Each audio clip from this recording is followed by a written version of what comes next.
दोस्तों, स्वागत है आज के क्लास में आप लोगों का। आशा है आप लोगों ने पहले के वीडियोज देखे होंगे। अंक गणित पर हमारे पहले भी वीडियो बनाए जा चुके हैं। अगर आप लोगों ने नहीं देखा है तो ज़रूर जाकर देखें, बहुत सारा फ़ायदा आपको मिलेगा।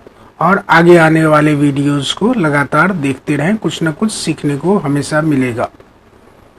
अब आते हैं आज के क्वेश्चन में। If A is the predecessor of B, then the value of A minus B and B minus A are, और उसके बाद ये चार ऑप्शंस दिए गए हैं। यानी कि यदि A B का पूर्ववर्ती हो, यानी कि A यदि B से पहले आता हो क्रम में, तो A माइनस B और B माइनस A का इनमें से कौन सा मान होगा। ठीक है, अब एक सीरीज हम लेते हैं अंकों का। ये देखिए 1 2 3 4। तो इसमें 1 और 2 के संबंध में 1 क्या है, प्रीडिसेसर पूर्ववर्ती यानी कि पहले आने वाला, और 2 क्या है, सक्सेसर यानी कि अनुवर्ती बाद में आने वाला। 1 के बाद कौन आता है, 2, इसीलिए 2 हो गया सक्सेसर। और 2 के पहले कौन आता है, 1, इसीलिए 1 हो गया प्रीडिसेसर। तो आप समझ गए होंगे कि प्रीडिसेसर और सक्सेसर क्या होता है। ठीक है, अब बढ़ते हैं।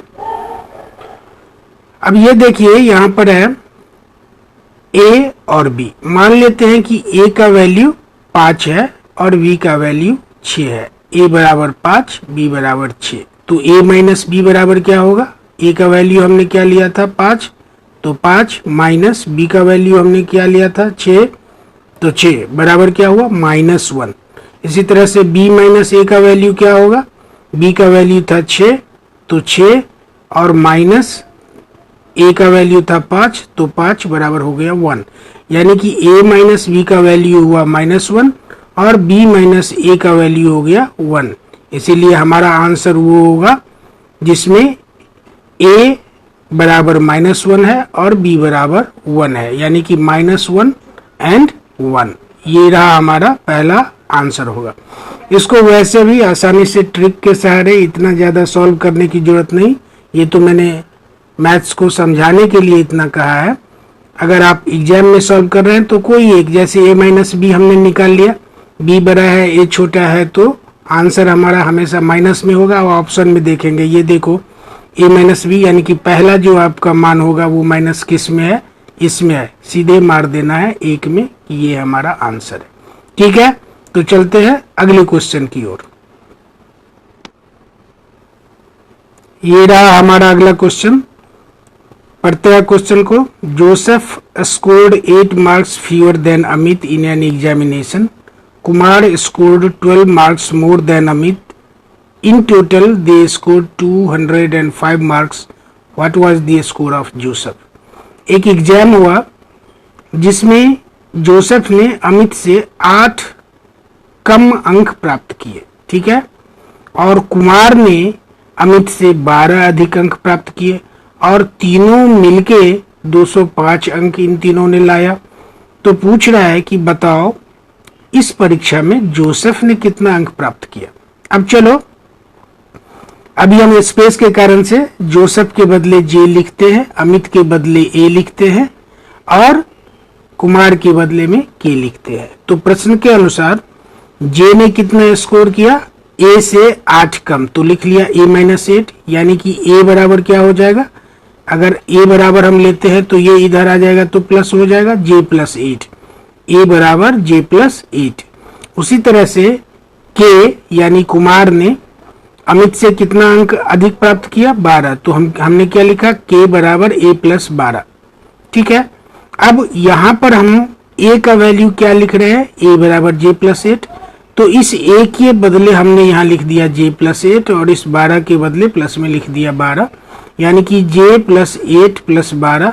अब ये सॉल्व करेंगे तो क्या हो गया, J प्लस 20, यानी K को कितना, यानी कुमार को कितना अंक मिला, J प्लस 20, यानी कि जोसेफ से 20 अधिक। ठीक है, अब प्रश्न कहता है कि तीनों मिलकर यानी जोसेफ, कुमार और अमित मिलकर 205 अंक प्राप्त करते हैं। ठीक है, तो जोसेफ के बदले हमने जोसेफ को ही रखा, यानी जे की जगह जे रखा। k के बदले हमने j प्लस 20 रखा। ये देखो यहाँ हमने निकाला था k बराबर j प्लस 20, तो k के बदले रख दिया j प्लस 20 और a की जगह हमने रख दिया j प्लस 8 जो यहाँ निकाला था। ठीक है, अब तीनों को जोड़ने पर इन तीनों का योग आएगा कितना, 205। ठीक है, अब इसमें कितनी बार j आया, 1 2 और ये 3, तो 3j और ये प्लस और 20 और 8 को हमने जोड़ दिया तो कितना हुआ, 28 यानी 28। 3j प्लस 28 बराबर 205। ठीक है, ये रहा 3j प्लस 28 बराबर 205। तो 3j बराबर क्या हो जाएगा, 205 घटे 28। अब इसको घटाओगे तो क्या होगा, 177। अब j बराबर क्या हो जाएगा, 177 में 3 से हम लोग भागा दे देते हैं, हमारा आंसर क्या आएगा, 59। यानी कि j यानी कि जोसेफ को कितना अंक मिला, 59। यही हमारा क्वेश्चन था। ठीक है, तो हम क्या करेंगे, इस यहाँ पर रहा हमारे ऑप्शन में ये 59 है, 3 नंबर हमारा आंसर होगा। एक ट्रिक भी इसमें अपना सकते हो, ये देखो a बराबर j प्लस 8, k बराबर a प्लस 12 और इसी को हम अगर k बराबर ही ले लें तो ये सारा जुड़ जाएगा। ये देखो j प्लस 8 प्लस 12, ये देखा। अब देखो ये हो जाएगा 12 और 8 20 यानी j प्लस 20, यानी कि a बराबर हो गया हमारा j प्लस 8 और k बराबर हो गया j प्लस 20। अब 20 और 8 क्या हुआ, 28। यहाँ पर क्या देख रहे हो, 28। अब 205 में से सीधे 28 घटा लो, 177, 3 से भाग दे दो, 59। तो ये आसान ये तब होगा जब आप मैथ के फंडामेंटल्स को समझते हो, तरीकों को समझते हो, तो फटाफट सॉल्व करने के लिए इस एग्जाम के लिए ही इस तरह के ट्रिक्स बनाते हैं, फटाफट बन जाएगा। लेकिन पहले हमारा पर्पस ट्रिक्स वगैरह नहीं है, हमारा पर्पस है मैथ को समझना। ठीक है, सरल से सरल तरीके से मैथ के कंसेप्ट को समझना और बार बार उसका प्रैक्टिस करना। ट्रिक्स वगैरह तो अपने आप धीरे धीरे सीख लोगे। ठीक है, बढ़ते हैं अगले क्वेश्चन में। ये रहा हमारा अगला प्रश्न। Sharda bought a notebook for ₹25 and 50 पैसे, a pen for ₹7 and 50 पैसे and 6 pencils each costing ₹1 and 25 पैसे. She gave a ₹50 note to the shopkeeper. The amount returned by the shopkeeper is, और ये 4 ऑप्शंस दिए गए हैं। ठीक है, यानी कि शारदा एक नोटबुक खरीदती है जिसकी कीमत होती है ₹25.50। एक पेन खरीदती है जो ₹7.5 की है और 6 पेंसिल्स खरीदती है जिसमें प्रत्येक पेंसिल की कीमत है ₹1.25। ये सब खरीदने के बाद उसने दुकानदार को दिया ₹50 का एक नोट।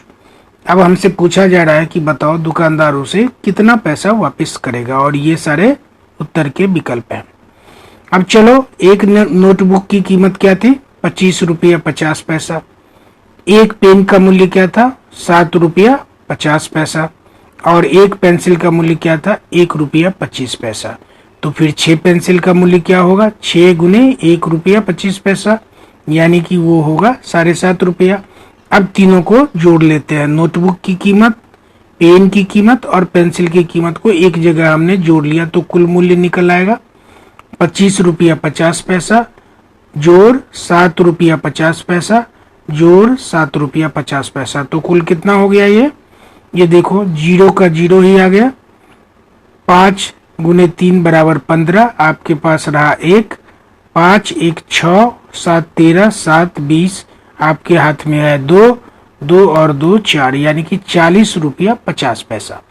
ये हुआ शारदा द्वारा ली गई इन 3 चीजों की कीमत, पेन, पेंसिल और नोटबुक की कीमत। अब शारदा ने कितना रुपया दिया था, ₹50।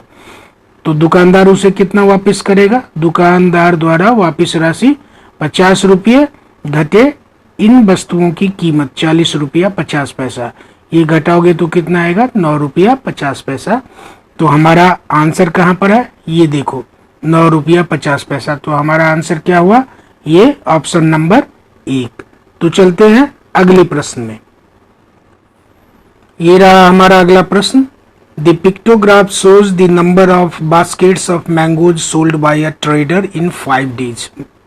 सोमवार को यानी कि मंडे को इतना बास्केट, ट्यूसडे को इतना, वेडनेसडे को इतना, थर्सडे को इतना और फ्राइडे को इतना। ठीक है, तो सोमवार को उसने कितना बेचा, यहाँ पर ये बास्केट नहीं है बल्कि एक ये सर्कल है, और ये एक सर्कल कितने बास्केट को रिप्रेजेंट करता है, 20 बास्केट्स को। यानी कि सोमवार को कितना बेचा या मंगलवार को कितना बेचा, तो इसकी संख्या से हम 20 को गुना कर देंगे तो पता चल जाएगा। अब हमारा प्रश्न क्या है, if the trader still had 200 baskets left after 5 days, how many baskets did he have in the beginning.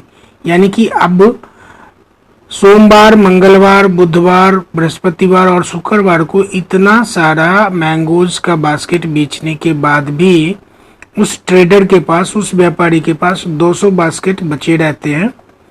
तो प्रश्न पूछ रहा है कि बताओ उसके पास कुल कितने बास्केट आम के थे। अब देखो सोमवार को उसने ये सर्कल देखो, सोमवार में कितने सर्कल है, 5, तो 5 सर्कल। मंगलवार में कितने हैं, 8, तो 8 सर्कल। बुधवार में कितने हैं, 4, तो 4 सर्कल। बृहस्पतिवार में कितने हैं, 10, तो 10 सर्कल। और शुक्रवार में कितने हैं, 4, तो 4 circle.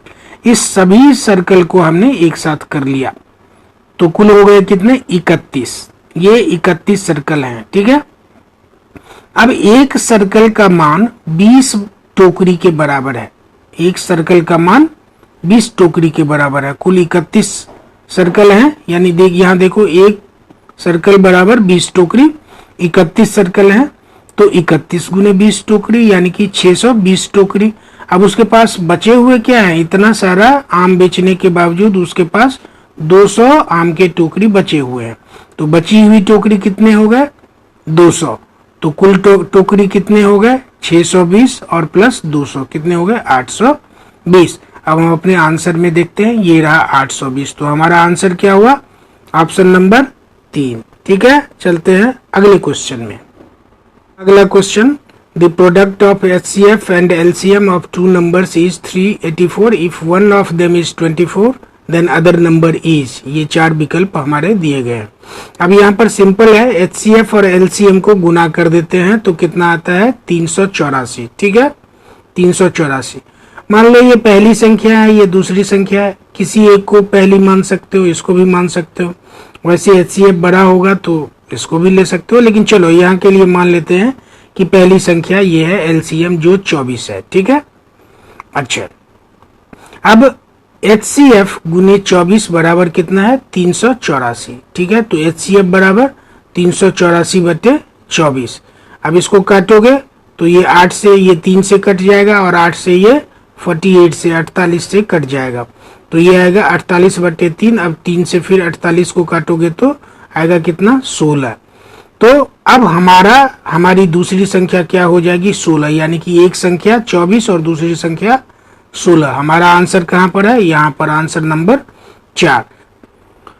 The sum of two numbers is 3,45,678, 345,678.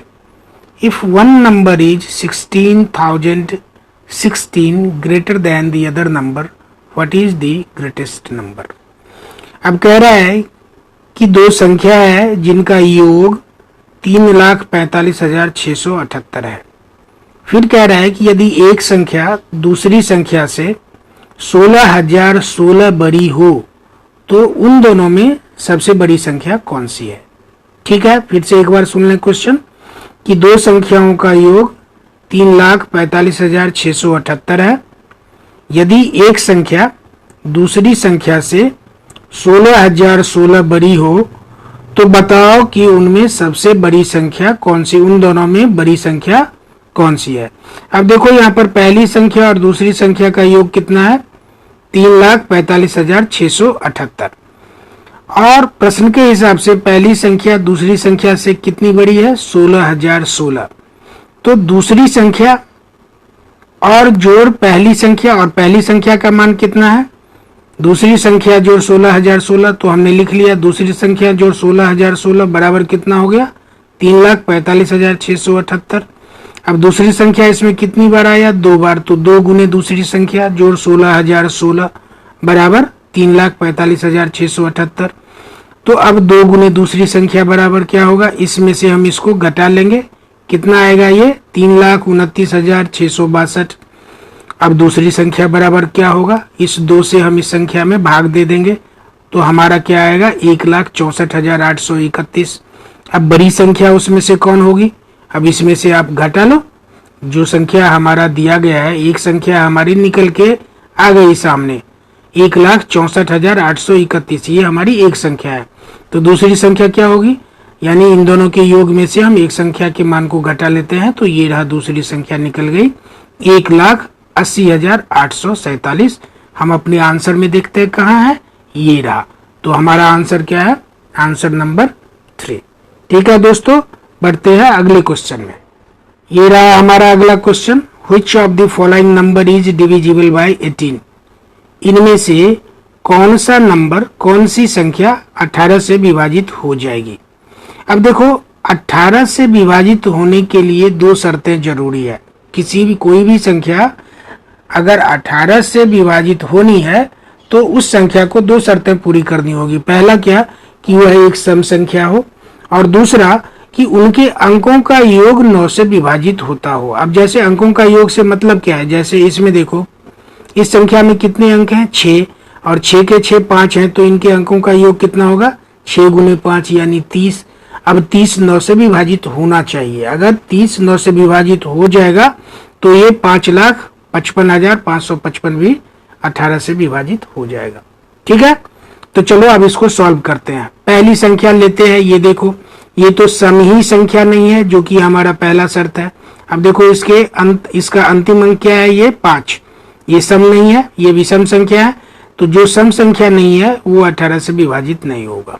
ठीक है, तो हमने इसको छांट दिया। अब दूसरी संख्या ये है, ये सम संख्या, बाकी के तीनों ऑप्शंस क्या है, सम संख्याएं हैं। अब देखो दूसरा ऑप्शन, अब इनके अंकों को हम जोड़ लेते हैं। इसमें 6 बार 4 आया है, तो 6 गुने 4 बराबर 24, और 24 को अगर हम 9 से भागा दें तो पूरी वो कटेगा नहीं, यानी कि वो 9 से विभाज्य नहीं है, और जो 9 से विभाज्य नहीं है वो 18 से भी विभाजित नहीं होगा। तो ये भी हमारा आंसर नहीं है। अब आ जाओ इसमें देखते हैं, इसमें क्या है 5 बार 6 है और 1 बार 0 है। इस संख्या में 6,66,660 में इन सभी अंकों को जोड़ोगे तो कितना आएगा 30, और 30 में 9 से अगर हम भाग दे तो ये भी विभाजित नहीं होगा। ठीक है, यानी कि एक कंडीशन को ये पूरा करता है, सम संख्या है, लेकिन दूसरी कंडीशन को पूरा नहीं करता, जो ये है कि इसके अंकों का योग 9 से विभाजित होना चाहिए, जो कि ये नहीं हो रहा है। तो ये भी हमारा ऑप्शन नहीं है, यानी कि ये भी छट गया, ये भी छट गया और ये भी छट गया। तो वैसे तो बचा हुआ खुद ब खुद आंसर हो जाएगा, लेकिन फिर भी देख लो। अब ये देखो पहला कंडीशन क्या है, इसके लिए सम होना चाहिए, और ये सम है, 6 इसका लास्ट डिजिट है, 2 से विभाजित हो जाता है। अब दूसरा कंडीशन क्या है कि इसका योग 9 से विभाजित होना चाहिए। योग कर लो, 6 बार 6 है तो 36 हो जाएगा, और 36 को 9 से हम भाग देंगे तो 4 आ जाएगा, यानी विभाजित हो गया। तो जो संख्या सम है और 9 से विभाजित हो जाएगा वो 18 से भी विभाजित हो जाएगा। इस कारण से हमारा आंसर क्या है, ये ऑप्शन नंबर 4। बढ़ते हैं अगले क्वेश्चन की ओर। ये रहा हमारा अगला question, 128 boxes are packed with 36 toffees in each box. If 4 toffees are packed less in a box, then the new number of boxes which can be filled with the same number of toffees is, ये options दिए गए हैं। कह रहा है कि toffees के 128 box हैं टॉफी के, ठीक है, और हर बॉक्स में कितने टॉफी हैं 36। अब कह रहा है कि हमने टॉफी की संख्या कम करनी थी, हमने कर दिया। अब 4 टॉफी हम कम पैक करेंगे, ठीक है। तो ऑब्वियस है अगर हमारी टॉफी की संख्या वही है और हमने अब हर बॉक्स में टॉफी कम पैक करना शुरू किया तो बॉक्स की संख्या बढ़ जाएगी, ठीक है। तो वही कह रहा है कि अब हर बॉक्स में हम 4 कम टॉफी डाल रहे हैं। तो बताओ नए बॉक्सों की संख्या क्या होगी, नए बॉक्सों की संख्या क्या होगी। ये देखो, then the new number of boxes which can be filled with the same number of toffees each, ठीक है। अब बॉक्स की संख्या कितनी है 128 और प्रत्येक में टॉफी कितने हैं 36। तो कुल टॉफी कितना हो गया 128 गुने 36। ठीक है, अब नए बॉक्स में टॉफी कितने होंगे, पहले थे हर में 36, अब हर में 4 कम हो जाएंगे तो 32। 36 में से 4 चला गया, कितना बचा 32। अब देखो टॉफी की संख्या हमारी वही है 128 गुने 36। ठीक है, और टॉफी की संख्या अब जो हम नए बॉक्स में डाल रहे हैं वो हमारा कितना कम हो गया 4, तो अब हो गया 32। और तो बॉक्स की संख्या क्या होगी, तो देखो यहां पर बॉक्स की संख्या गुने टॉफी की संख्या, ये पहले वाली है। अब कंडीशन बदल गया, यानी कि बॉक्स की संख्या गुने टॉफी की संख्या, ये नई वाली है। तो नए वाले पैटर्न में अब टॉफी रहेंगे सिर्फ 32, तो बॉक्स की संख्या कितनी होगी, तो बॉक्स की संख्या कितनी होगी 128 गुने 36 बट्टे 32। 128 गुने 36 बट्टे 32। अब इसको काटो, 8 से काटोगे तो इधर 4 आएगा, इधर 16 आएगा। फिर 4 से 16 को काट दो, 4 आएगा, और 36 को 4 से गुना करोगे तो 144 आएगा। यानी कि अगर 36 आप हर बक्से में रखते हो टॉफी, तो आपको बक्से कितने चाहिए होंगे 128। लेकिन अगर 32 आप हर बक्से में रखोगे तो आप बॉक्सेस की संख्या बढ़ जाएगी और वो नई संख्या होगी 144। तो इसीलिए हमारा आंसर क्या है, ये 2। ठीक है, बढ़ते हैं अगले क्वेश्चन की ओर। ये रहा हमारा अगला प्रश्न। What is the length of the longest tape which can be used to measure exactly 1 meter 75 centimeter, 4 meter 50 centimeter and 6 meter 50 centimeter। ये तीन लेंथ है, 1 मीटर 75 सेंटीमीटर, 4 मीटर 50 सेंटीमीटर और 6 मीटर 50 सेंटीमीटर। ये तीन तरह की लंबाइयां हैं। तो हमसे पूछा जा रहा है कि कौन वो सबसे बड़ी टेप होगी, यानी उसकी लंबाई क्या होगी सबसे अधिक लंबाई, जिससे हम इन अलग अलग लंबाइयों को मेजर कर सकते हैं। ठीक है, सबसे पहले हम इसको बदल लेते हैं सेंटीमीटर में। 1 मीटर में कितने सेंटीमीटर होंगे 100 सेंटीमीटर। तो 1 मीटर 75 सेंटीमीटर बराबर क्या होगा 175 सेंटीमीटर। 4 मीटर 50 सेंटीमीटर बराबर क्या होगा 4 मीटर बराबर 400 सेंटीमीटर, और 50 सेंटीमीटर तो 450 सेंटीमीटर हो गया, ये रहा। और 6 मीटर 50 सेंटीमीटर बराबर क्या होगा 6 मीटर, यानी कि 600 सेंटीमीटर, और ये 50 सेंटीमीटर तो हो गया 650 सेंटीमीटर। ये तीनों लंबाइयाँ क्या है 175 सेंटीमीटर, 450 सेंटीमीटर और 650 सेंटीमीटर। अब चलो तीनों के अलग अलग फैक्टर निकाल लेते हैं। 175 का निकालोगे 5 से भाग दो, यहाँ पे 35 आएगा, फिर 5 से भाग दिया 7 आएगा। तो कौन कौन से फैक्टर हो गए 5 गुने 5 गुने 7। इसी तरह से 450 का निकाल लो, 2 से भाग दिया 225, 3 से भाग दिया 75, फिर 3 से भाग दिया 25, अब 3 से नहीं आएगा तो 5 से भाग दिया 25। तो फैक्टर क्या हुए 5 गुने 5 गुने 3 गुने 3 गुने 2। ठीक है, इसी तरह से 650 का फैक्टर निकालते हैं। 2 से भाग दिया 325, 5 से भाग दिया 65, फिर 5 से दिया तो 13। तो फैक्टर क्या आया 5 गुने 5 गुने 2 गुने 13 या 13 गुने 2। ठीक है, अब इन तीनों ही फैक्टर्स में, ये तीनों लंबाइयों के फैक्टर्स हमने निकाल लिए।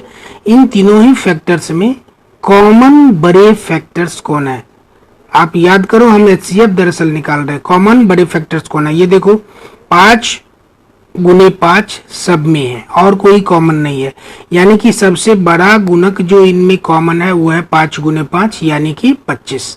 यानी हमने इन तीनों का महत्तम समापवर्त निकाल लिया। यही 25 वो कॉमन लंबाई है जिसकी सहायता से हम इन तीनों ही लंबाइयों को मेजर कर सकते हैं। ठीक है, तो हमारा आंसर क्या हुआ, ये आंसर नंबर 1। बढ़ते हैं अगले क्वेश्चन की ओर।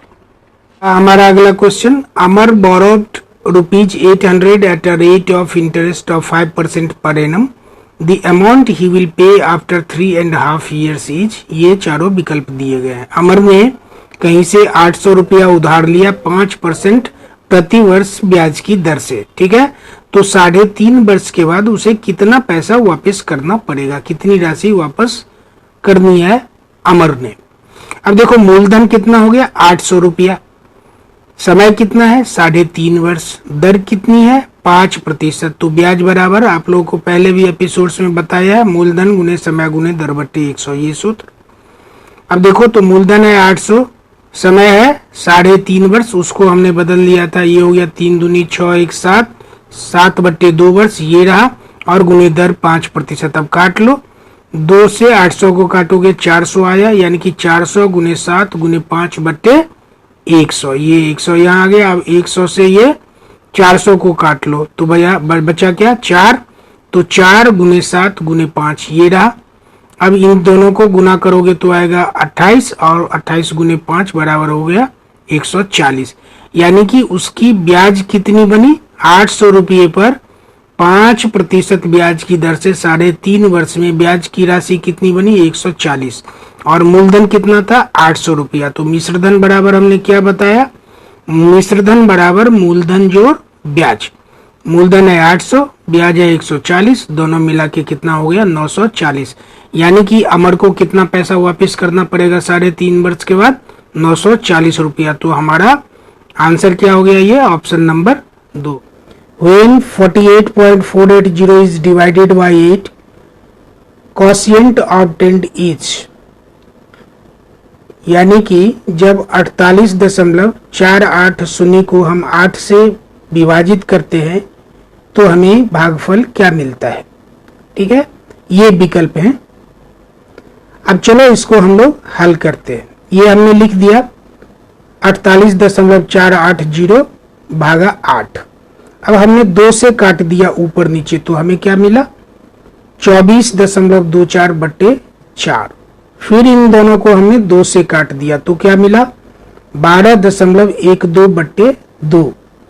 फिर इन दोनों को हमने 2 से काट दिया तो क्या मिला 6.06/1, और 1 अगर किसी के बट्टे में हो तो मान वही रह जाता है, यानी कि ये क्या हुआ 6.06। अब ये देखो हमारे विकल्प में कहीं पर है 6.06, ये रहा 6.060। तो हमारा उत्तर क्या है विकल्प नंबर 1। ठीक है, बढ़ते हैं अगले क्वेश्चन की ओर। ये रहा हमारा अगला प्रश्न, प्रश्न संख्या 62। If 4137 is divided by 1.75, it becomes equal to 2364, means 2364. Then 41.37 divided by 17.5 is equal to, ये विकल्प दिए गए। यानी अगर 4137 को 1.75 से भाग देने पर 2364 प्राप्त होता हो, या इसको ऐसे समझो कि यदि 4137 भागा 1.75 बराबर 2364 होता हो तो 41.37 भागा 17.5 इनमें से किसके बराबर होगा। एक बार फिर से प्रश्न सुन लो। यदि 4137 को 1.75 से भाग देने पर वह 2364 के बराबर होता हो तो 41.37 भागा 17.5 इन विकल्पों में से किसके बराबर होगा। तो शुरू करते हैं हल करना। सबसे पहले हमने लिख लिया क्या 4137 भागा 1.75 यहाँ पर दिया गया है। अब हम क्या करते हैं और बराबर 2364 ये हमने लिख लिया, ये यहाँ जो दिया गया है उसको हमने यहाँ लिख लिया। ठीक है, अब दोनों तरफ हम 1/10 से गुना कर देते हैं, इधर भी और इधर भी। अब अगर तुमने पढ़ा होगा कि अगर दशमलव वाली संख्या को 10 से गुना करेंगे तो ये दशमलव एक अंक आगे आ जाता है, तो ये तो यही रह जाएगा 4137, और ये 1.75 में दशमलव अब क्या आ जाएगा 7 के आगे, यानी कि 17.5 बराबर बराबर। अब ये देखो 2364 था, ये ऊपर में 1 से गुना है तो वही रह गया, और भागा हमने 10 से दिया तो भागा 10 से आ गया। अब 2364 को 10 से भाग दोगे तो क्या होगा, इस संख्या जो हमारा लास्ट यहाँ पर डिजिट है उसके पीछे में दशमलव आ जाएगा तो कितना हो जाएगा 236.4। ठीक है। अब हम क्या करते हैं, इसको ये देखो 4137/17.5 में 4137 को हम 100 से भागा दे देते हैं। तो इधर अगर 100 से भागा देंगे तो इधर भी हमें 100 से भागा देना पड़ेगा, हमने इधर भी दे दिया। ठीक है। अब 4137 को अगर हम 100 से भाग देंगे तो क्या मिलेगा, 2 अंकों के पीछे में दशमलव आएगा, यानी कि हो जाएगा क्या 41.37 और बट्टे में यही रह जाएगा 17.5 और इधर बराबर तो बराबर। अब इसको अगर हमने 100 से भाग दिया है तो दशमलव 2 अंक पीछे और खिसक जाएगा, तो क्या हो जाएगा 2.364। अब देखो इसको 41.37 भागा 17.5, हमारा प्रश्न क्या था, 41.37 भागा 17.5 किसके बराबर होगा। अब देखो ये किसके बराबर है, ये है 2.364 के बराबर। तो हमारा उत्तर कहां पर है, ये रहा। कौन सा विकल्प हमारा उत्तर हुआ, 2। ठीक है। बढ़ते हैं अगले प्रश्न की ओर। ये रहा हमारा अगला प्रश्न। The decimal equivalent to 1/10 plus 11/10 plus 111/10 is equal to, अब ये विकल्प दिए गए हैं। ठीक है। यानी कि 1/10 जोड़ 11/100 जोड़ 111/1000 का दशमलव समतुल्यांक क्या है। ये रहे विकल्प 11.11, 0.123, 0.321 और 0.1111, ये 4 विकल्प दिए गए। चलो तो अब इसको हल करते हैं। हमने लिख दिया 1/10 जोड़ 11/100 और जोड़ 111/1000 और इन तीनों का हमने क्या किया, एलसीएम या लघुत्तम समापवर्तक लिया, जो होता है कितना 1000। अब हमने 10 से 1000 में भाग दिया तो कितना मिला हमें 100 और 100 को 1 से गुना किया तो 100 ही रहेगा, लिख दिया। साइन किसका है बीच में, प्लस का, तो हमने प्लस दे दिया। अब फिर 100 से हमने भाग दिया 1000 को तो कितना हुआ 10 और 10 को 11 से गुना किया तो क्या हो गया 110 और फिर प्लस है तो लिख दिया हमने प्लस। अब 1000 से 1000 को भाग दिया तो कितना आया 1 और 1 को 111 से गुना किया तो कितना रहा 111 ही रहा।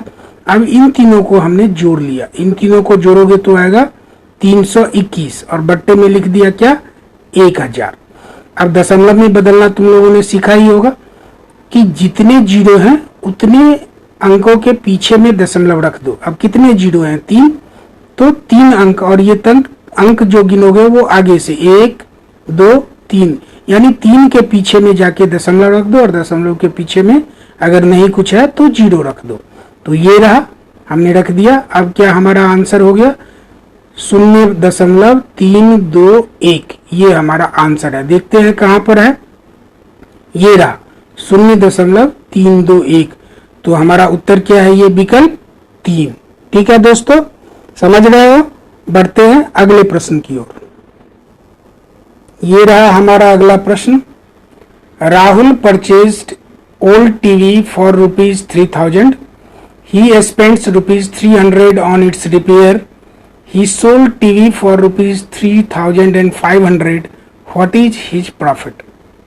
अब क्या कह रहा है प्रश्न कह रहा है कि राहुल ने एक टेलीविजन खरीदा कितने रुपये में 3000 रुपये में। उसमें कोई कमी खराबी रही होगी तो उसको रिपेयर करवाने पर उसने 300 रुपये और खर्च किए और फिर उस टेलीविजन को 3500 रुपया में बेच दिया। तो बताओ राहुल को कितना लाभ प्राप्त हुआ। और ये हमारे उत्तर विकल्प हैं। ठीक है, अब बहुत आसान है, चलो सॉल्व करते हैं। क्रय मूल्य और जो उस पर खर्च हुआ ये दोनों मिलाकर क्या होगा कुल क्रय मूल्य। ठीक है, तो क्रय मूल्य कितना था 3000, हमने लिख दिया 3000, जोड़ ये लिख दिया।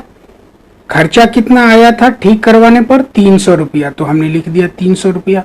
तो कुल क्रय मूल्य हमें कितना मिल गया 3000 जोड़ 300 बराबर 3300, यानी कि राहुल को ये टेलीविजन कितने की पड़ी 3300 रुपये की और राहुल ने बेचा कितने में 3500 रुपये में। तो 3500 रुपया में से 3300 रुपया घटा लेते हैं, जो आया वो राहुल को लाभ है। कितना आएगा 200, यही राहुल को लाभ है। तो 200 हमारा उत्तर विकल्प कहाँ पर है, यहाँ पर है, इसीलिए हमारा उत्तर क्या होगा, विकल्प 3। ठीक है दोस्तों, बढ़ते हैं अगले प्रश्न की ओर। ये रहा हमारा अगला प्रश्न। The sum of first 4 multiples of 8 is, ये विकल्प दिए गए हैं 60, 70, 80 और 100। यानी कि 8 के पहले 4 गुणकों का योग कितना होता है, 8 के पहले 4 गुणकों का योग कितना होता है। चलो इसको हल करते हैं। देखो, किसी भी संख्या के पहले 4 गुणक कौन होंगे, 1, 2, 3 और 4 से गुणा कर दो। उस संख्या को 1, 2, 3 और 4 से गुणा कर दो, तो जो 4 संख्याएं मिलेंगी वही उस संख्या के पहले 4 गुणक होंगे। तो हमने गुणा कर दिया, 8 को 1 से, 8 को 2 से, 8 को 3 से और 8 को 4 से। तो ये संख्याएं हमें मिली 1 गुणे 8, 2 गुणे 8, 3 गुणे 8 और 4 गुणे 8। अब कहता है कि इन सभी संख्याओं का योग कितना है, ये पता करो। अब देखो, हमने सबको क्या किया, जोड़ दिया। 1 गुणे 8 जोड़ 2 गुणे 8 जोड़ 3 गुणे 8 जोड़ 4 गुणे 8। अब एक को इसमें गौर करो कि 8 सब में कॉमन है, इसमें भी है, इसमें भी है, इसमें भी है और इसमें भी है। तो 8 को हमने बाहर रख लिया। तो अगर 8 को हमने बाहर रख लिया तो इसमें कौन बचा, 1, हमने लिख दिया 1। और ये सिंबल क्या है, जोड़ का, तो हमने लिख दिया जोड़। अब इसमें से भी 8 को निकाल लिया तो बचा कौन, 2, हमने लिख दिया 2। फिर जोड़ डाल दिया चूंकि यहाँ जोड़ है। फिर हमने 8 को बाहर निकाल लिया तो बचा कौन, 3, हमने लिख दिया 3।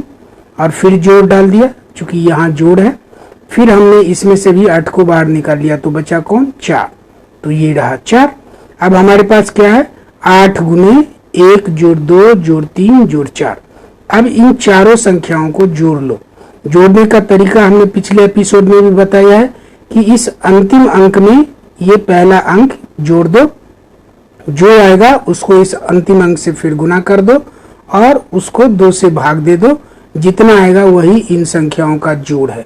चाहे 1 से 50 तक जोड़ना हो, 1 से 100 तक जोड़ना हो, कैसे भी जोड़ना हो, तुरंत इसका हल आपको मिल जाएगा। तो यहाँ पर हम 1 से 4 तक की संख्या को जोड़ रहे हैं। तो 4 में 1 जोड़ा तो कितना हो गया, 5।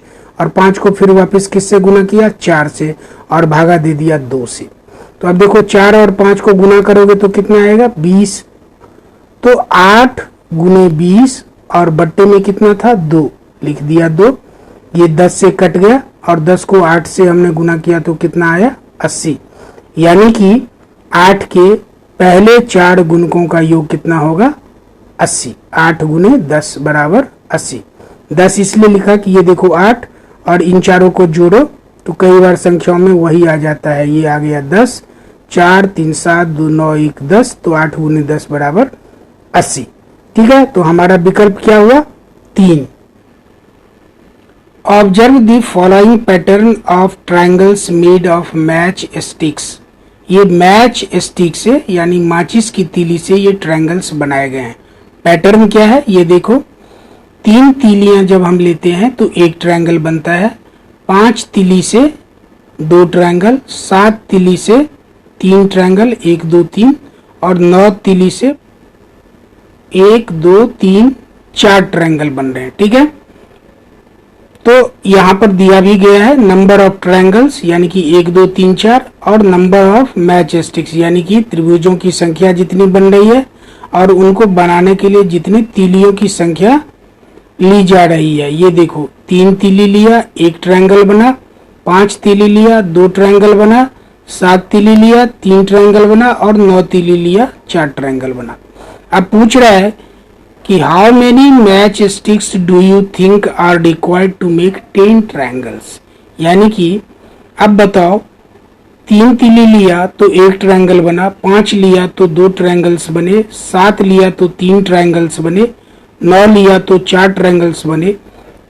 तो बोलो 10 ट्रायंगल बनाने के लिए हमें कितने तीलियों की जरूरत पड़ेगी। अब इसमें रिलेशन आप क्या देख रहे हो, चलो सॉल्व करते हैं। अब देखो, 3 तीली लिया तो 1 ट्रायंगल बना, लिख दिया हमने। 3 तीली से 1 ट्रायंगल, 5 तीली से 2 ट्रायंगल, 7 तीली से 3 ट्रायंगल और 9 तीली से 4 ट्रायंगल।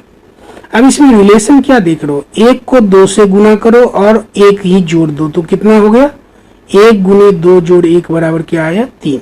उसी तरह से 2 को 2 से गुना करो 1 जोड़ दो तो कितना हो जाएगा 5। 3 को 2 से गुना करो तो 1 जोड़ दो तो कितना हो जाएगा 7। और 4 को 2 से गुना करो और 1 जोड़ दो तो कितना हो जाएगा 9। तो अब 10 यहाँ पर अगर ये आना है 10 तो क्या होगा, यानी कि 10 त्रिभुज पाने के लिए हमें कितने तीलियों की आवश्यकता पड़ेगी। तो हम क्या करते हैं, हर बार क्या होता है, जितने त्रिभुज चाहिए उसमें 2 से गुना कर 1 जोड़ देते हैं। तो अभी हमें 10 त्रिभुज चाहिए, हमने 2 से गुना किया और 1 जोड़ दिया तो 10 गुने 2 बराबर 20 और 1 जोड़ा तो 21, यानी कि 10 त्रिभुज प्राप्त करने के लिए हमें कितनी तीलियां चाहिए 21। तो हमारा आंसर क्या होगा, ये रहा 21, ऑप्शन नंबर 3। बढ़ते हैं अगले क्वेश्चन की ओर। ये रहा हमारा अगला question. The sum of digits of a number is subtracted from the number, the resulting number is always divisible by. ये विकल्प दिए गए हैं। कहा जा रहा है यहाँ पर कि the sum of digits of a number, कोई संख्या है तो उसमें अंक भी होंगे, तो उन अंकों का योग जितना भी होता हो उसे उस अंक से घटा लिया जाता है। ठीक है, अगर मान लो 2 अंकों की एक संख्या है तो दोनों अंकों को जोड़ लो, जितना आएगा उसको उस संख्या से घटा लो, फिर जितना आएगा तो कहता है कि वो रिजल्टिंग नंबर, जो नंबर आता है वो कितने से विभाजित हो जाएगा हमेशा। एक बार फिर से प्रश्न को समझो कि एक संख्या है, वो संख्या जिन अंकों से मिलकर बनी है उन अंकों को जोड़ लेते हैं और जोड़कर उस संख्या में से घटा लेते हैं। घटाने पर जो संख्या आती है वो हमेशा इनमें से किससे विभाजित हो जाएगा। अब चलो इसको हल करते हैं। मान लो कि वो संख्या 13 है। ठीक है, उदाहरण के लिए मान लेते हैं कि वो संख्या 13 है। अब 13 में 2 डिजिट या 2 अंक कौन कौन से प्रयोग हुए हैं, 1 और 3। इन दोनों को जोड़ लिया तो क्या आया 4। इस 4 को 13 से घटा लिया तो कितना आया 9। अब पूछ रहा है कि 9 हमेशा किससे विभाजित हो जाएगा। अब देखो 2 से होगा क्या, नहीं होगा, 5 से नहीं होगा, 8 से नहीं होगा, लेकिन 9 से हो जाएगा। तो 9 में 9 से भाग देंगे तो 1। फिर दूसरा उदाहरण मान लो हम लेते हैं 21। अब 21 में कौन से 2 अंक प्रयुक्त हुए हैं, ये देखो 2 और 1 दोनों को जोड़ लिया तो हो गया 3 और 3 को 21 में से घटा लिया तो हो गया 18। ये 18 भी 9 से विभाजित हो जाता है।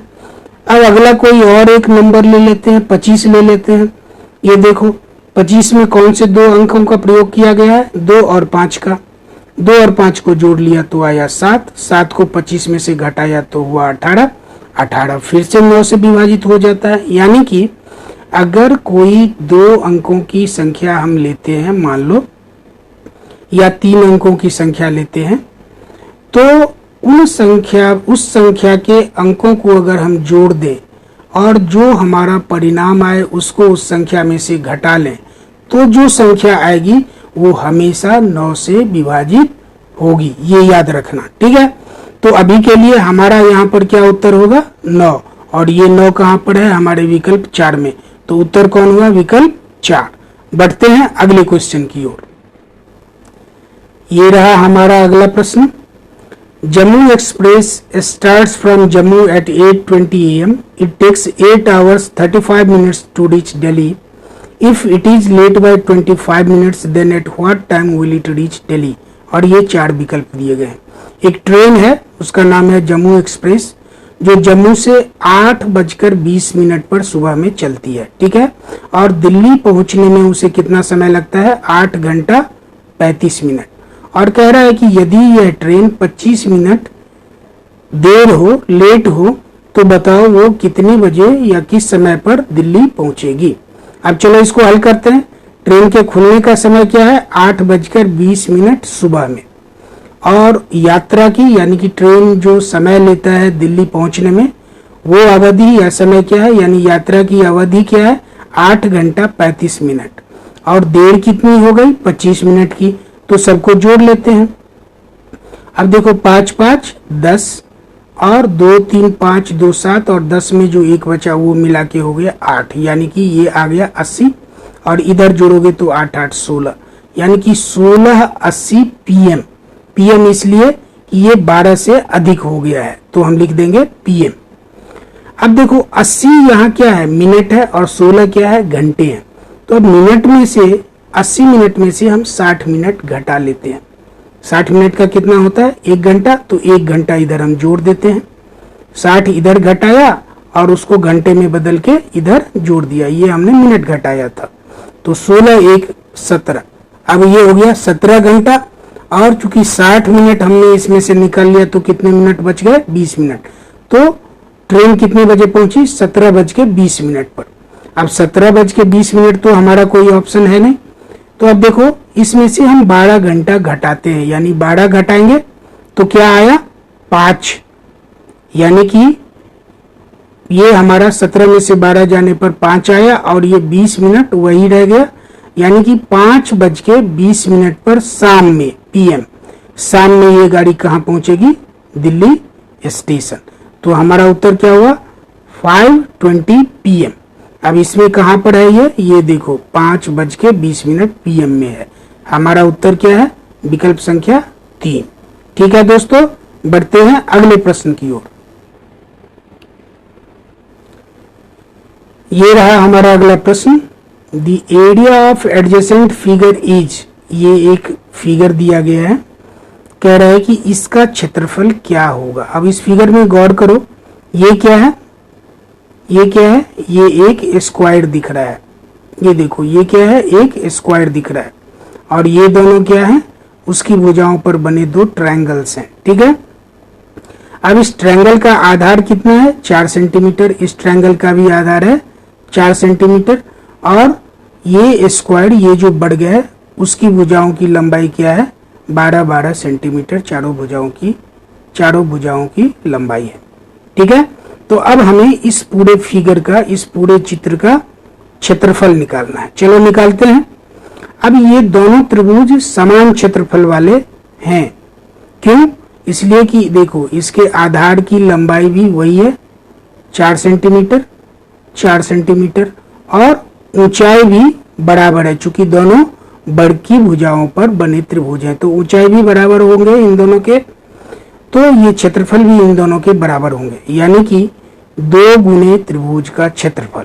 2 त्रिभुज थे तो लिख दिया 2 गुने त्रिभुज का क्षेत्रफल। अब तीसरा इसमें क्या था, ये वर्ग था तो लिख दिया वर्ग का क्षेत्रफल, यानी कि इस पूरे चित्र का, इस पूरे फिगर का क्षेत्रफल कितना होगा, 2 गुने त्रिभुज का क्षेत्रफल जोड़ वर्ग का क्षेत्रफल। ठीक है, अब चलो 2 गुने त्रिभुज के क्षेत्रफल का आप लोगों ने सूत्र पढ़ा होगा, 1/2 गुने आधार गुने ऊंचाई, और वर्ग के क्षेत्रफल का क्या सूत्र होता है, भुजा स्क्वायर। ठीक है, भुजा का वर्ग। अब चलो 2 गुने 1/2 लिख दिया, 2 गुने 1/2। आधार कितना था, ये रहा आधार 4 सेंटीमीटर तो लिख दिया 4, और ऊंचाई कितनी थी, 12 सेंटीमीटर, ये भी क्या है 12 सेंटीमीटर तो लिख दिया 12 सेंटीमीटर। अब 2 कट गया तो 12 गुने 4 बराबर क्या हुआ, 48। ये तो हुआ 2 त्रिभुजों का क्षेत्रफल, 48 वर्ग सेंटीमीटर। अब इस वर्ग का क्षेत्रफल तो भुजा का वर्ग था, भुजा कितना है 12, और 12 गुने 12 लिखेंगे, और ये जब गुना करेंगे तो आएगा 144, यानी कि दोनों त्रिभुजों का क्षेत्रफल है 48 वर्ग सेंटीमीटर, और वर्ग का क्षेत्रफल है कितना, 144 वर्ग सेंटीमीटर। अब सबको जोड़ लेंगे तो कितना आएगा, 192 वर्ग सेंटीमीटर, यानी कि इस पूरे चित्र का क्षेत्रफल कितना होगा, 192 वर्ग सेंटीमीटर। तो हमारा उत्तर कहाँ पर है, ये रहा 192 वर्ग सेंटीमीटर। विकल्प कौन सा है, 3। तो सही उत्तर क्या है, ये विकल्प संख्या 3। बढ़ते हैं अगले प्रश्न की ओर। ये रहा हमारा अगला प्रश्न।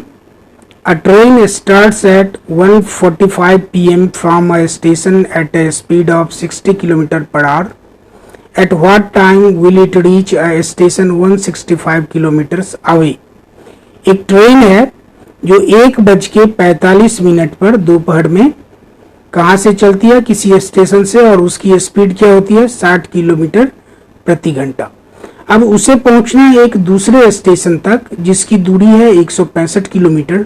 तो बताओ ट्रेन को उस स्टेशन तक पहुंचने में कितना समय लगेगा या कितने बजे वो ट्रेन उस स्टेशन पर पहुंचेगी। अब चलो इसको हल करते हैं। हम लोग जानते हैं समय बराबर क्या होता है, दूरी बट्टे 4। अब दूरी क्या है 165 किलोमीटर, तो 165 किलोमीटर रख दिया और उसकी चाल या उसकी स्पीड क्या है 60 किलोमीटर प्रति घंटा। तो हमने लिख दिया 60 किलोमीटर प्रति घंटा। अब 165 में 60 से भाग दोगे 10, ये देखो हमने 15 से काटा तो 15 से 60 को काटा तो 4 आ गया और 165 को काटा तो 11 आ गया, यानी कि उसको समय कितना लगेगा 11/4 घंटा। अब घंटा को मिनट में हमने बदल दिया और उसके लिए लिख दिया गुने 60 मिनट, यानी कि उसको समय लगेगा 11/4 गुने 60 मिनट। अब इस 4 से 60 को काटा तो कितना आया 15, तो 11 गुने 15 मिनट और 11 गुने 15 करोगे तो फिर क्या आएगा 165 मिनट, यानी कि इस ट्रेन को इस स्टेशन से इस स्टेशन तक पहुंचने में कितना समय लगा 165 मिनट। अब 165 मिनट को हम क्या लिख सकते हैं 120 मिनट जोड़ 45 मिनट लिख सकते हैं ना। तो लिख दिया हमने 165 मिनट बराबर 120 मिनट जोड़ 45 मिनट। अब 60 मिनट बराबर होता है 1 घंटा, तो 120 मिनट कितने घंटे हुए 2 घंटा, 60 दूनी 120 और ये 45 मिनट रह गया, यानी कि 2 घंटा 45 मिनट। उस ट्रेन को अगले स्टेशन तक पहुंचने में कितना समय लगा 2 घंटा 45 मिनट। अब 1:45 पर दोपहर में वो गाड़ी चली थी, तो लिख दिया 1:45 और समय लगा कितना 2:45, तो लिख दिया 2:45। अब दोनों को जोड़ दिया। अब देखो 45 और 45 को जोड़ोगे तो 90 और 2 और 1 को जोड़ोगे तो 3, यानी कि 3 घंटा 90 मिनट। अभी मिनट में रहने दो 90 मिनट, 3 घंटा 90 मिनट। अब तुम इसको सीधे भी बदल सकते हो, 90 मिनट बराबर तुम फिर लिख सकते हो 60 मिनट जोड़ 3 मिनट और 60 मिनट को 1 घंटा मानोगे और इस 3 घंटे में जोड़ दोगे तो 4 घंटा और इसमें बच गया 30 मिनट, तो 4 घंटा 30 मिनट सीधे भी लिख सकते हो। ठीक है, ये देखो 90 मिनट को हमने बदला 60 जोड़ 30। अब ये 60 मिनट 1 घंटा हो गया, हमने 3 घंटा में क्या किया इस 3 घंटा में 1 घंटा जोड़ दिया तो ये हो गया 4 और ये 30 मिनट बच गया, ये 30 मिनट तो हमने यहाँ लिख दिया 30, यानी कि 4:30 PM पर वो गाड़ी अगले स्टेशन पर पहुंच जाएगी। ये रहा हमारा विकल्प, इसीलिए हमारा उत्तर क्या है विकल्प संख्या 3। What should be side of a square in centimetre if its perimeter is equal to area. एक वर्ग है, कह रहा है कि यदि उस वर्ग का परिमाप उसके क्षेत्रफल के बराबर हो तो वर्ग की भुजा क्या होगी। ये लंबाई है सेंटीमीटर में, ठीक है। तो मान लो ये वर्ग है, आपको पता है वर्ग के चारों भुजा की लंबाई क्या होती है बराबर होती है और परिमाप क्या होता है चारों भुजाओं के लंबाई का योग, ठीक है। और क्षेत्रफल क्या होता है भुजा का वर्ग, ठीक है। अब प्रश्न कह रहा है कि वर्ग का परिमाप बराबर वर्ग का क्षेत्रफल।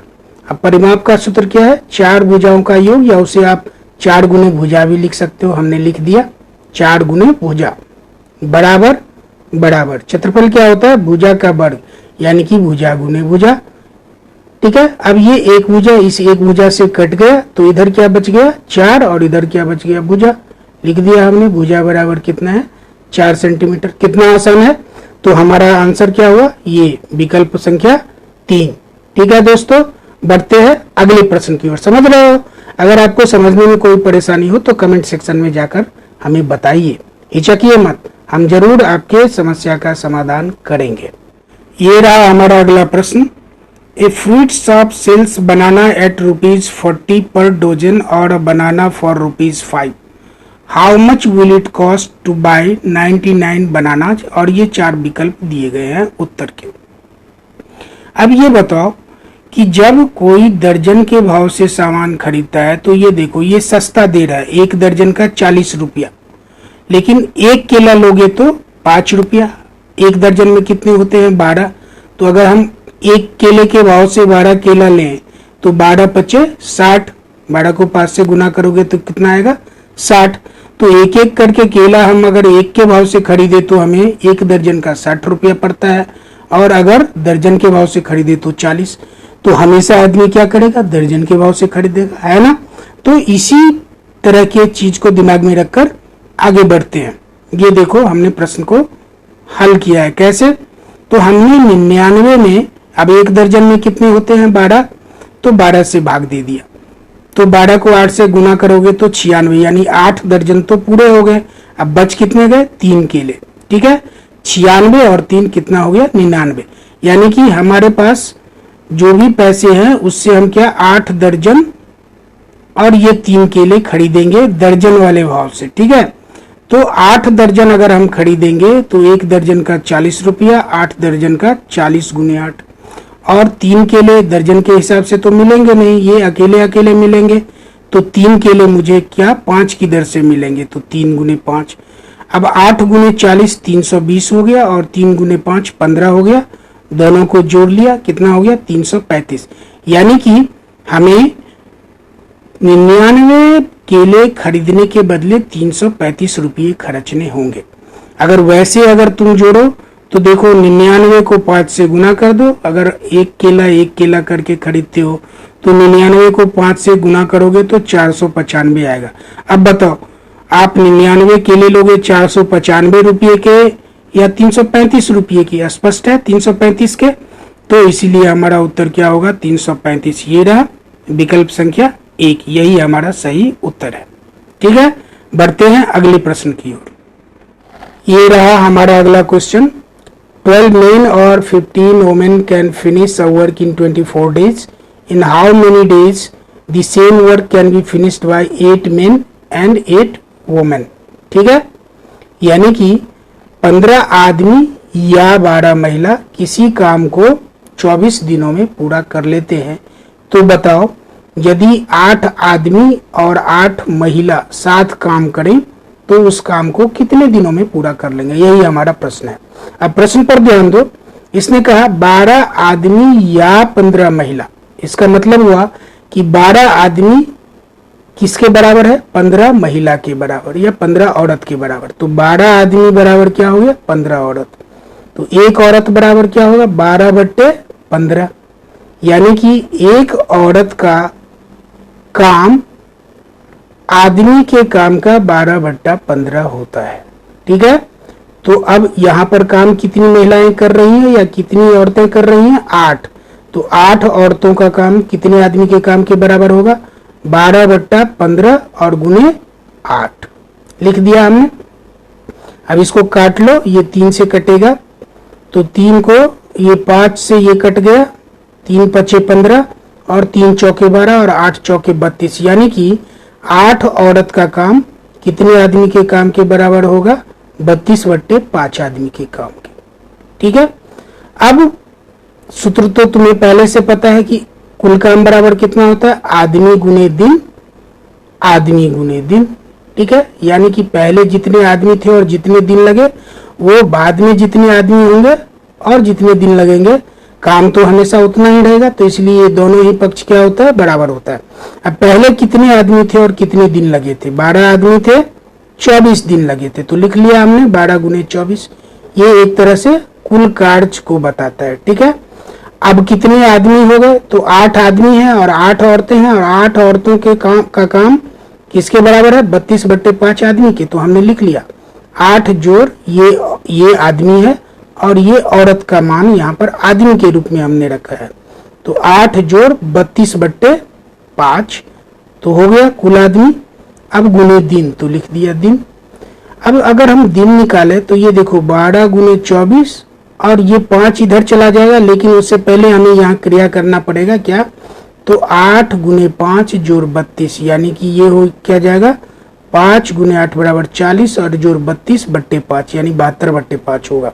चलो अब करते हैं, तो दिन बराबर क्या हो गया 12 गुने 24 और गुने 5, और नीचे में क्या होगा 8 गुने 5 जोड़ 32 लिख दिया। तो 40, 8 गुने 5 मतलब 40 और जोड़ 32।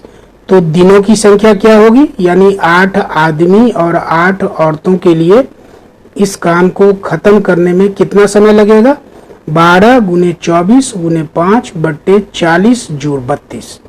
ठीक है, तो 40 और 32 को जोड़ोगे तो क्या होगा 72।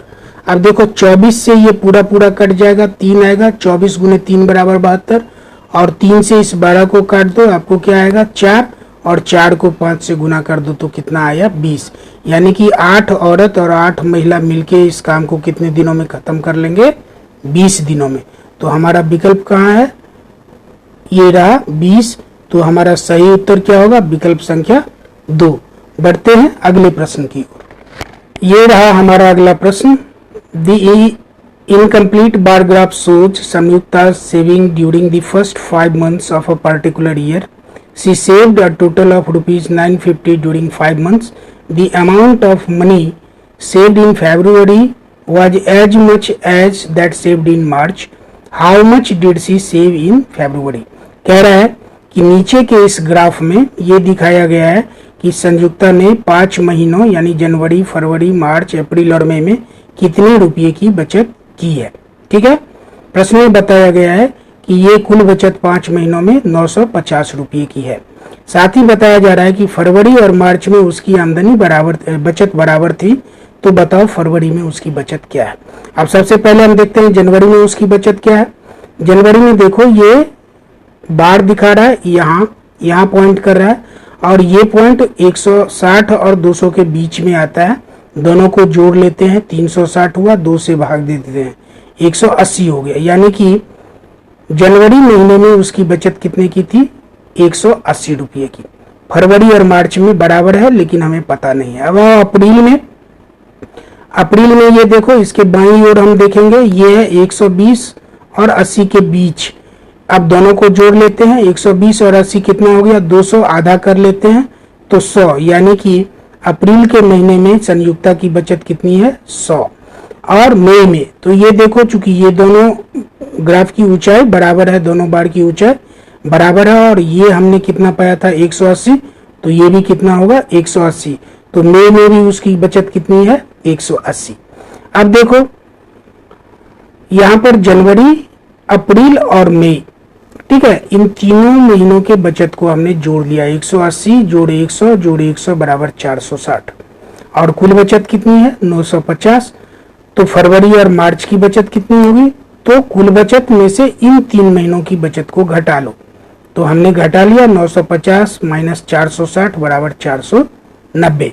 यानी कि फरवरी और मार्च की बचत संयुक्ता की कितनी है 490 रुपये की।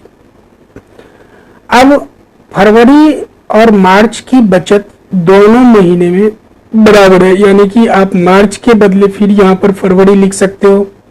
यानी कि फरवरी जोड़ फरवरी की बचत बराबर 490, यानी कि 2 गुने फरवरी की बचत बराबर 490। तो फरवरी की बचत बराबर 490 बटे 2। अब भाग दोगे तो कितना आएगा 245। यानी कि फरवरी महीने में संयुक्ता की बचत क्या थी 245 रुपये की।